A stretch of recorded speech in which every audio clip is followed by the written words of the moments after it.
that was sort of remaining for us once we found out that Dr. West was going to smartly transition over to the Green Party. And the only real question was what was going to be the response from the People's Party? At what level of professionalism, what level of maturity would be exhibited by the People's Party as their public response to Dr. West moving to the Green Party? And so we have a story time for you people. Yeah, there was absolutely no way for those of you who, again, yes, it's Nick Brana. It's not the People's Party. It is one person and one person only who basically calls the shots. And as Jen likes to say, he definitely had his Marsha moment when it was clear. First of all, it was probably coming already in lieu of the fact that there was video footage captured of Chris Hedges at a workers' strike back event, specifically saying that, yeah, he should not be running in the People's Party. I'm going to be talking to him about running in the Green Party. That's where it should happen, et cetera, et cetera. So even before this news broke that he yesterday decided that he was going to be running, we saw it coming. We saw it coming. So we anticipated a type of petulant child tantrum, because that's what I would expect. And so for today's story time and crybaby politics, let us show you what the actual response was from the People's Party. Breaking. Cornel West has announced a switch to the Green Party, uses the word folding to social media and family pressure.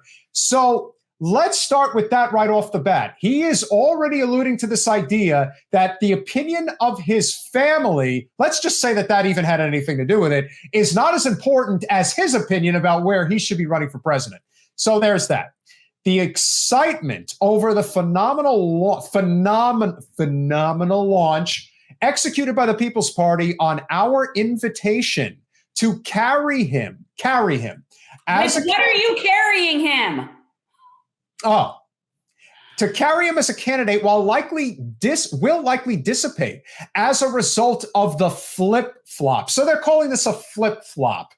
So the 6-year relationship, he's basically saying the 6-year relationship, which now no longer exists. Exactly. PP had with West led to the invitation to run as our candidate, as if to say, he should be grateful that we even allowed him to run as our candidate. Right, because that's what we thought. We thought that he should be thanking you, not the other way around. West had to consider the other political influences of his family after he agreed to run with PP. It should be MPP. That would be a little bit less confusing, resulting in a change of mind. He got his mind right, and he shouldn't have done that. So if any of you guys went online and followed that tweet, which I normally don't, you guys know I'm not on there, but Peter had forwarded me the response. And so I did take it upon myself to go and scroll and look at some of the comments. And I wanted to give a total personal shout out to Eliza Bear. Is this person's name? I don't know her. I'm not on Twitter, but if you would please, because of all the responses, this one most succinctly summarized what I would say to Nick Brana. So if you would. Thank goodness. Don't be little bitches about it, People's Party. We have a better shot with a more legitimate and less scandal-ridden party. Not even hesitating to throw that in there. Not to mention the terrible memes this account has posted in the short time I have followed it.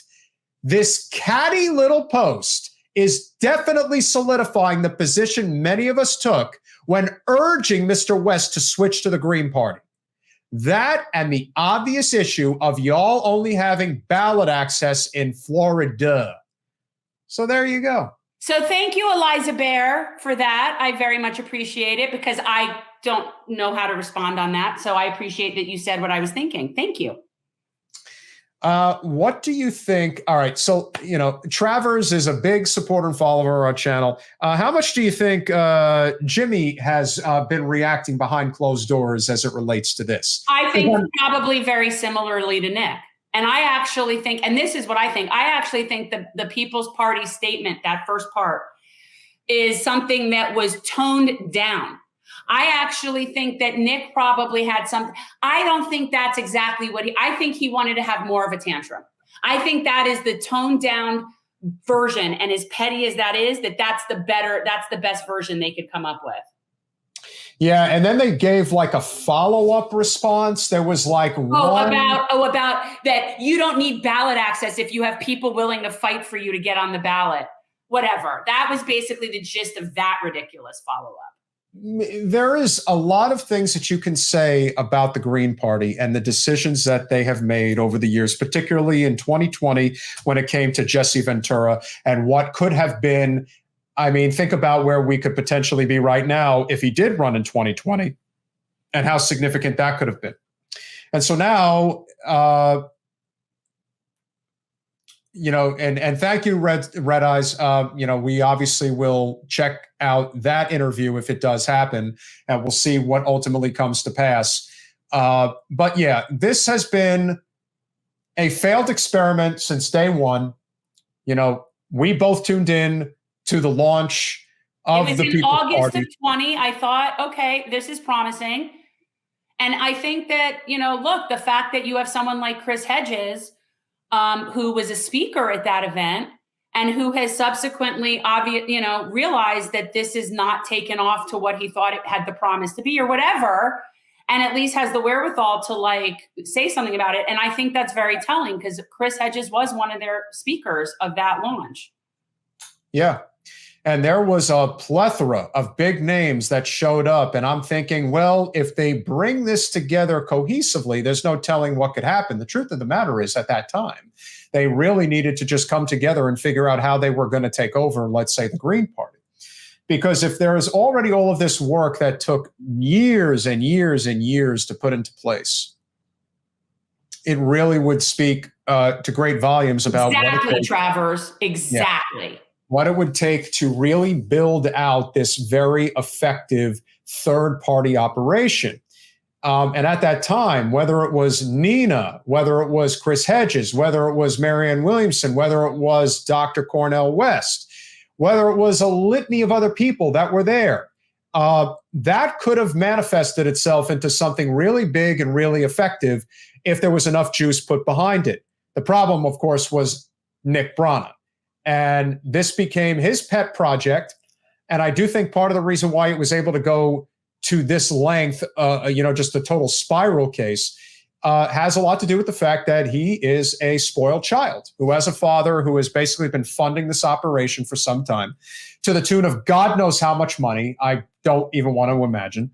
But a lot of that derailment that was happening on the left was seized out from somebody like him. And of course, it could have been done for good. No one was saying that just because he comes from money that it couldn't have been utilized in an effective way.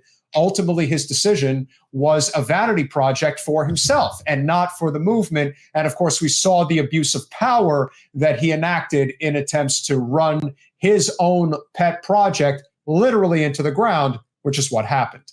So now what's going to happen with Dr. West as he forges on with the Green Party? Well, like we said, if they're going to try to do what we try to do down here in Florida, which is transform politics into service and not just make this about running for, president of the United States with a dark horse candidate hoping to turn into a unicorn, 999 times out of 1,000 not happening. But what you choose to do with that run is going to be the key. Are you going to is that going to spawn down ballots? Is it going to be that? Is it going to spawn petition drives to get ranked choice voting on the ballot? There is a lot that could be done if strategy is at the forefront of this campaign. We'll know very quickly if this is for real or if it's a joke. Everyone's got their panties in a bunch about, oh my God, he shouldn't be running. Well, what is he going to do? And the truth of the matter is he's actually getting into this race at the right time. He's getting in. It's early, but it's not too early, and it's certainly not too late. There is a lot that could happen between now and next summer when the two nominees for the respective two major parties are decided. So depending on how that shapes up, there is a lot that can happen in terms of building out that infrastructure. Thanks for watching. If you want to support our mission to transform politics into service, please like this video, subscribe, follow us on social media, and consider joining our Patreon, where you'll get early access to our interviews as well as other exclusive content. Links are in the description. Peace out.